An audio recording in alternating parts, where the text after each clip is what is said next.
একের পর এক ছক্কা। একসাথে একটা অনুশীলন সেশনে কয়টা ছক্কা মারা যায়, কয়টা ছক্কা মারার এনার্জি একজন ক্রিকেটারের থাকে। চট্টগ্রামে টিম ডেভিড অবাকই করলেন, সাথে স্বাগতিকদের মনে ভয় ধরানোর মতো ব্যাটিং।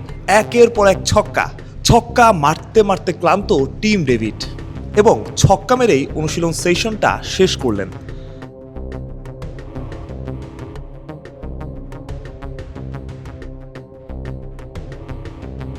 টিম ডেভিডের অ্যাসাইনমেন্টই যেন ছিল ছক্কা মারা, অর্থাৎ যত বেশি ছয় মারা যায়। চট্টগ্রামের উইকেট ব্যাটিং ফ্রেন্ডলি, অর্থাৎ দেখার সময় নাই, আসো মারো রান করো, এটাই থাকবে অজিদের মূল মন্ত্র। সেই মন্ত্রের একটা মহড়াই হয়ে গেল টিম ডেভিডের ব্যাটে। তবে একবার বাংলাদেশি নেট বোলার সফল হয়েছেন ঠিক, টিম ডেভিড সেটা মানতে নারাজ।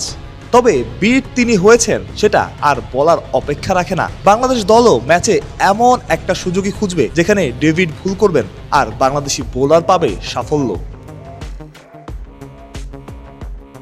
এমন অনুশীলন দেখাও বেশ উপভোগ্য, অর্থাৎ শুরু থেকেই ছয় মারার চেষ্টা।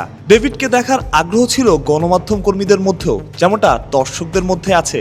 ডেভিড যেন সেই আগ্রহ আরো বাড়িয়ে দিলেন, ম্যাচের জন্য অপেক্ষায় রাখলেন। একজন গণমাধ্যম কর্মী তো বলেই ফেললেন, ডেভিডকে আউট না করতে পারলে বিপদই আছে। চট্টগ্রামের উইকেটটাও ডেভিডের পক্ষেই কথা বলছে। প্র্যাকটিস উইকেট যেমন, ম্যাচের উইকেটও অনেকটা কাছাকাছি।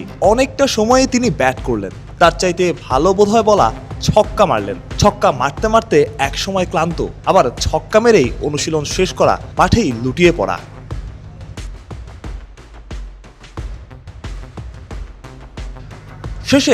শেষে নজর কাড়লো আরও একটা ব্যাপার, যত বড় ক্রিকেটার ডেভিড যেন তত বড় মানুষ।